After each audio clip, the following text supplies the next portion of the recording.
Assalamu alaikum wa rahmatullahi wa barakatuhu. Let's make a start, inshallah. So we are continuing with imperfect tense, and we're going to give you some more clues today how to even translate it better. One thing.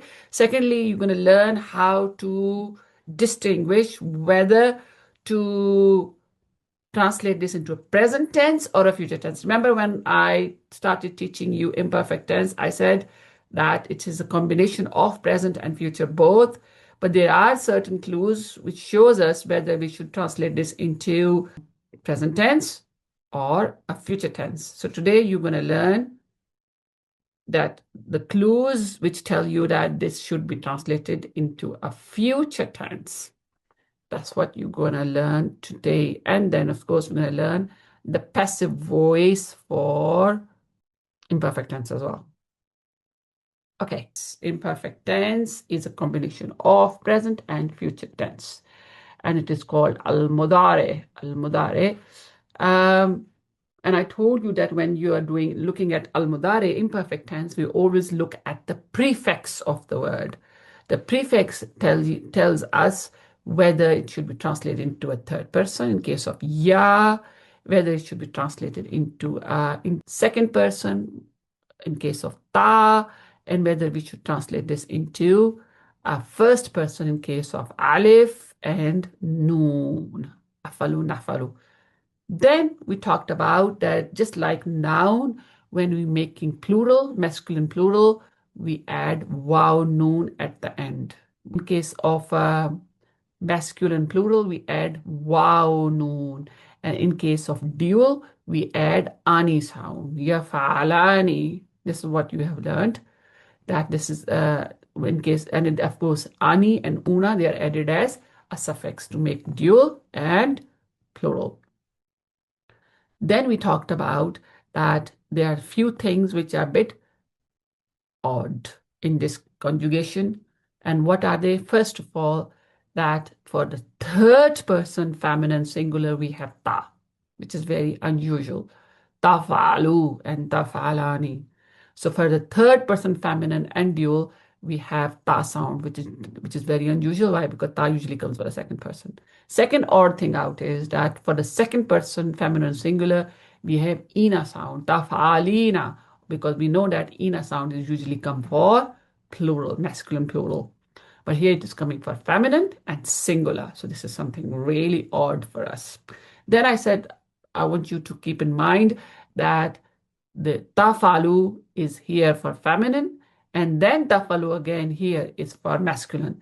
So keep your eyes open when you come across this, because then you have to check the context, whether it is for feminine or masculine, because they're both similar. It usually is the one masculine because feminine doesn't get used a lot in the Quran. That's why the grammarians, they do not teach feminine in level 1. This is something which I added. Then just to make sure that you're doing it well, you're doing it correct, that there's only 4 yas in this conjugation. Yafalu, yafalani, yafaluna, yafalna. That's all. Rest of them are all tas. So if you keep this in mind, it will help you immensely in remembering the conjugation. Then we talked about it just like perfect tense. There were 3 modes for perfect tense, and the only change was the kalima ain, where the vowels are getting changed.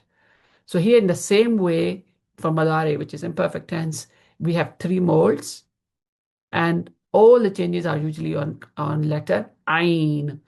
If there's fatha zabar on kalima ain, then that mold is called bab fataha yaftahu. So when I say fataha, it means I'm saying perfect, and the imperfect yaftahu. So bab fataha yaftahu. If you find dhamma pesh on kalima ain, then it is bab nasara yansuru.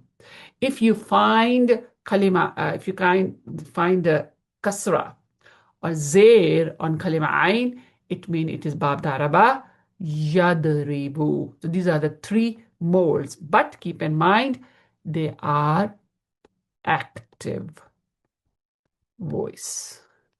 This is active voice. Ma'ruf, we talked about this.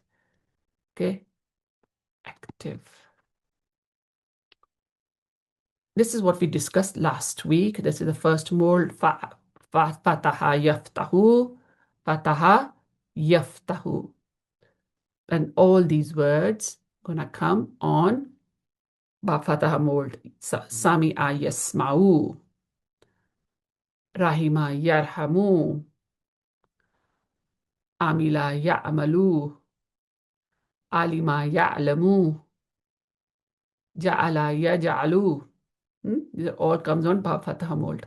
Then we have Bab Nasara Yansuru and Kafara Yakfuru, Khalaka Yakhluku. How do you know that this is Bab Nasara? When there's a Damman Kalimain. I mean, you can see here. Abada Ya'budu, Razaka Yarzuku, Yazkuru, Zakara Yazkuru, Shakara Yashkuru. Now moving on to the third Bab, third mold, Daraba, Daraba Yadaribu.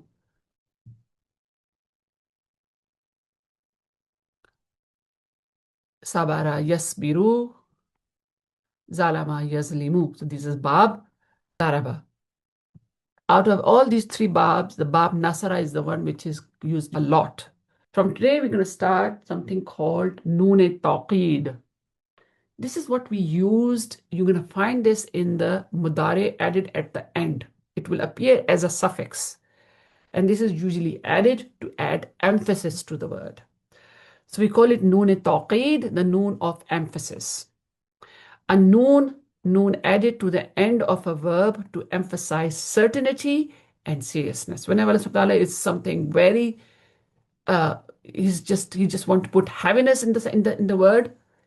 He wants to add the emphasis in the word. Then you will find noon sakila. This is called noon taqid or noon sakila at the end of the word, and it appears as a suffix. And we also call it heavy noon because noon comes with a shadda and fatha. This is how it looks like. Noon, we call it heavy noon or noon sakila. So noon with shadda. So noon taqi, the sakila, used only with verbs. It's only get used with verbs. So this is another clue to remember, recognize verbs, not nouns, and gives a sense of definiteness, promise, or threat. When Allah subhanahu wa ta'ala says that I'm going to surely do it, I'm going to certainly do it, then Allah subhanahu wa ta'ala use noon taqid and emphasis of lam as well, which I'm going to talk about again, inshallah. Coming slide, depending on the context. Okay, so I want you to look at this word, la yasjunanna wa la yakunan min ath-thagirin. This is the statement of the Zulekha, the Yusuf's master's wife, when she was trying to seduce Yusuf, and when he said no, so she threatened him. He will surely be imprisoned and will surely be of those disgraced. Now I want you to look at this. This is noon sakila, heavy noon. And it comes in a pair with lam at the beginning, and this is called lam for emphasis. Lam taqid, lam for emphasis. So this lam is not no, this is not the negation one, okay? This is which we add to add emphasis in the word. So this is not the lam which you learned in the palm diagram, lahu, lahum, laka. No, this is another one, la. It always comes with fatha as well. But this is one we use to add emphasis in the word at the beginning of the word. And it usually comes in a pair with heavy noon.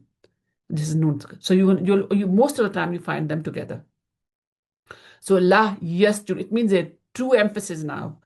The two emphasis, and you're going to notice this now. He will surely imprison you and will surely be of those disgrace. So why there's two surely? Because one for la and one for noon. So we add noon, heavy noon, and noon emphasis noon and emphasis la to add emphasis in the. Allah subhanahu wa ta'ala use this to add emphasis in the word to make it more serious, more to realize that it is very, very serious.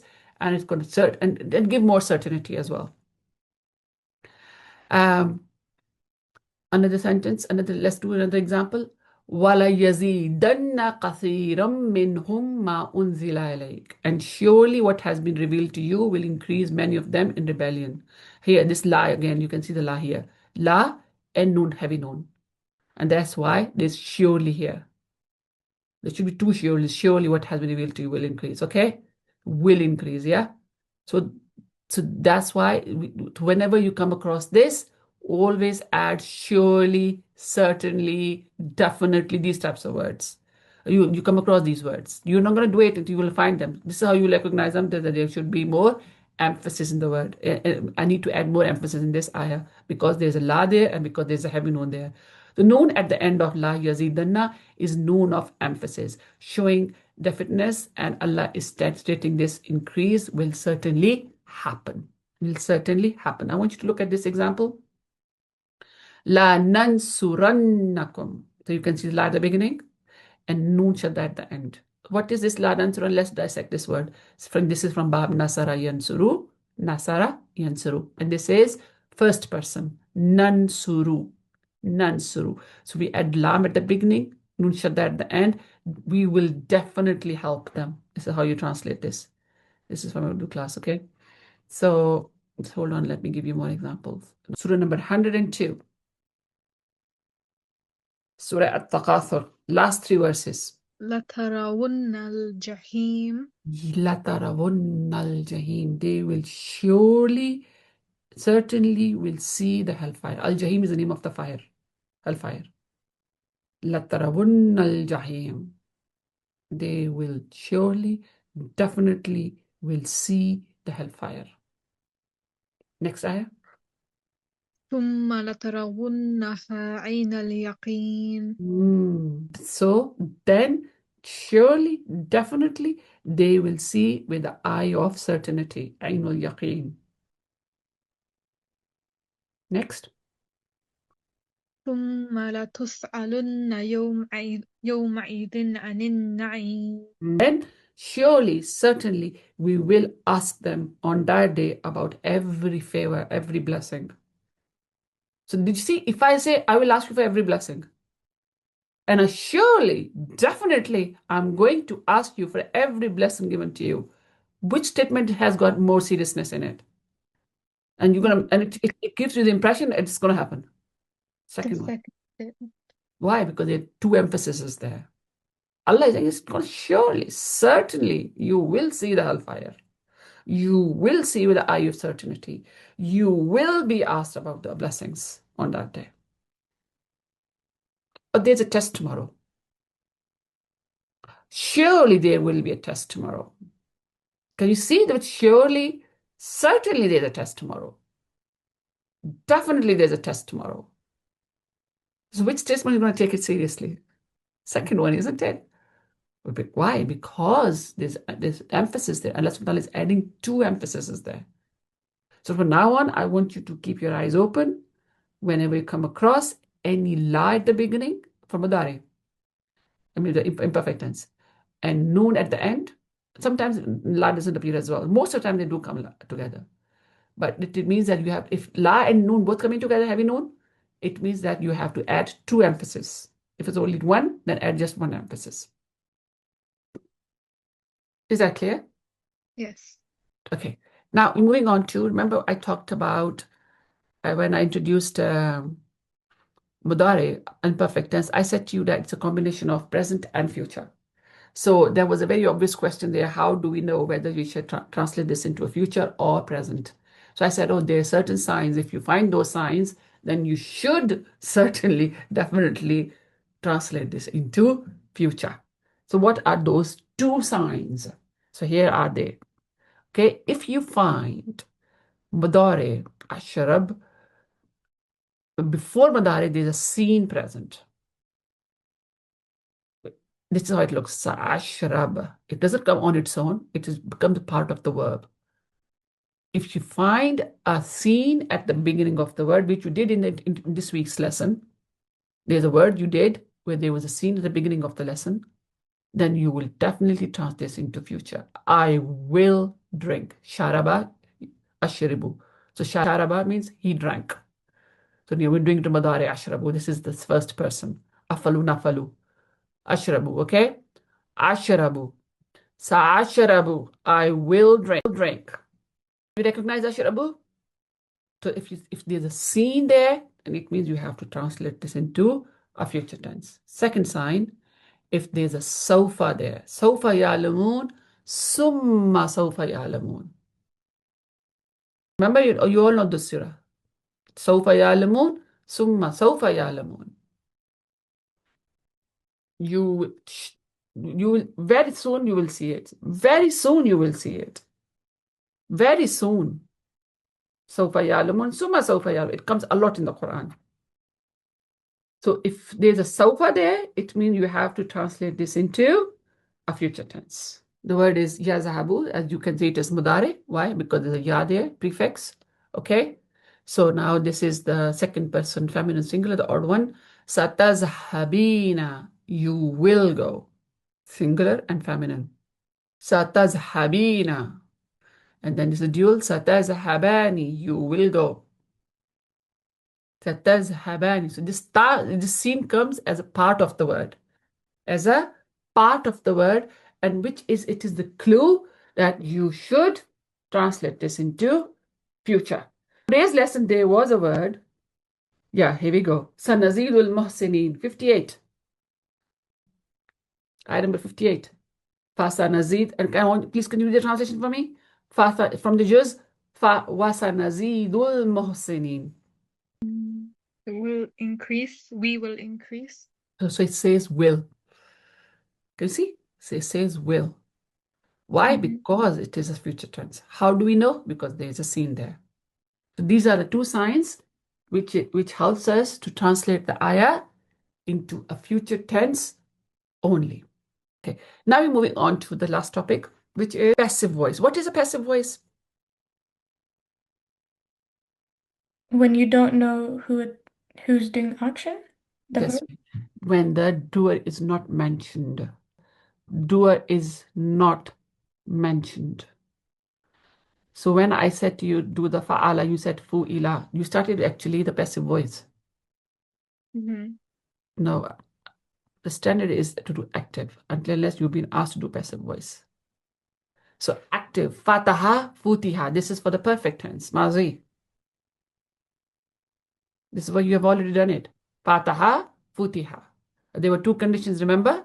Start with dhamma and kasra on the kalima ain. Futiha, fataha, futiha. Kataba, kutiba.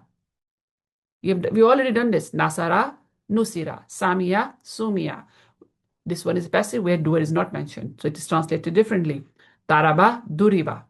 So there were three molds of perfect tense, but for all those three molds, we only have one mold, which is futiha mold, passive mold for all those molds, which is a passive voice. In the same way, in imperfect tense, we have for all three molds just one passive mold. The imperfect passive is formed by giving dhamma or pesh to the sign of the imperfect tense and fatha on the second radical. So there should be two conditions which should be fulfilled. They both should be fulfilled. If one is missing, then it is not a passive voice. So what we have yaf alu is an active voice, but when I change this into a passive voice, it becomes yuf alu. So for the first condition, there should be dhamma, pesh on ya, kalima on the prefix, and on kalima ain, we should have fatha zabar. If both conditions are fulfilled, then it is a passive voice. Dhamma on the first letter and fatha on kalima ain. Then this is yadani. If you have, this is the first condition, dhamma on these letters, and the fatha on kalima ain. If these conditions are fulfilled, then it is a passive voice. So it should be Dhamma on Ya, Dhamma on Ta, Dhamma on Alif, Dhamma on Nun. And Fatha on Kalima Ain. So Yufa'alu. If you have this, then this is a passive voice. So this one is active. Yafa'alu. But when I put Dhamma on Ya and Fatha on Kalima Ain, then it's changed into a passive voice. Yafalu, Yufalu. And it is translated differently. Why? Because the doer is not mentioned. We do not mention the doer. He does it, it was done. It will be done. This is how it is. Now, these are the four molds of, this yasmau is just like a mold of yaftahu. Okay, the three molds. The three molds of active voice for mudare, imperfect tense, yansuru. Now when I change into a passive, yunsaru. Yaftahu, yuftahu. Yadribu, yudrabu. So this is how we recognize passive voice. Who remembers what are the two conditions? Dhamma at the ya and fatha on the kalima ain. Correct. Okay. Open Surah number 2, ayah number 281. ترجعون Turja'una. So can you see the Dhamma on Ta and Fatha on Jim? This is Kalmain. And look, translation is different as well. You will be returned. This is how translation should be. Turja'un. There is one more, use lamuna. It will. Use lamuna, correct. Use lamuna as well. Both conditions are fulfilled. Use lamuna. They will not be wronged. They will not be wronged. Yazlamuna, they wrong. They do wrong. Or they will do wrong. But now it is yuzlamuna, they will be wronged. Yuzlamuna, they will be wronged. So suppose there's usually larma before, so they will not be wronged. Okay, number 55, ayah number 41. Yorafu, very good. Yorafu, they will be recognized. Yoraful mujrimuna bisimahum. They will be recognized by the marks on their faces. The criminal Allah is talking about. Next, Surah number 36, which is Surah Yasin, ayah number 22. Again, turja'una. Turja'una, ayah number 43. ينقذون Yunkazuna, correct. 45. ترحمون Turhamuna. You will be shown mercy. 54. تجزون Tutsauna, exactly. Tutsauna, okay? They will be rewarded. It says will, but it doesn't have the la and the nun. Yes. So, yeah. So it's not surely you will be. No. Oh, okay. No. This is how I want you to recognize from now on active voice and a passive voice for imperfect tense. For imperfect tense. Dhamma on the first letter, on the prefix, and fatha on the kalima ain. And this is a passive voice. Okay. So this is all that I was planning to teach today.